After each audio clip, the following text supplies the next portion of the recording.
அதாவது புலி படம் வந்து எப்படின்னா அது வந்து ஒரு ஏற்கனவே சிம்பு தேவன் வந்து 23ஆம் புலிகேசி பண்ணிட்டாரு. அவர் அந்த பேக்ட்ராப்பில் ஒரு படம் பண்ணுறாரு. ஓகே. ஆனால் விஜய் அப்போ வந்து ஒரு மாஸ் ஹீரோ. ஆமாம்.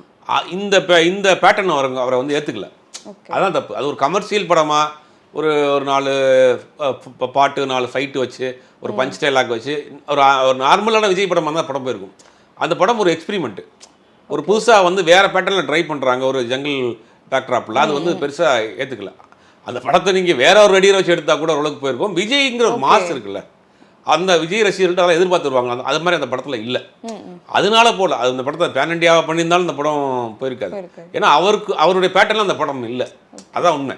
அந்த படத்தில் அவர்லாம் வேற யாரும் நடிச்சிருந்தாங்கன்னா அந்த படம் போயிருக்கும். ஏன்னா விஜய்ங்கிற ஒரு மாஸ் ஹீரோட்டு உள்ள அந்த எதுவுமே அந்த படத்தில் இல்லாதனால தான் அந்த படம் தோல்வியை ஒழிய, மற்றபடி சிம்புதேவன் மேலேயோ அந்த படம் பேன் இண்டியாவை மாற்றிருந்தா ஓடி இருக்குமாங்கிறதெல்லாம் ரெண்டாவது பட்சம். இந்த ஹீரோக்கு ஒரு சில கதைகள் பண்ணுவாங்க. அது மாதிரி விஜய்ங்கிற ஒரு மாஸ் ஹீரோவுக்கு அந்த கதை வந்து மேட்சாக இல்லை, அவ்வளோதான். ஓகே.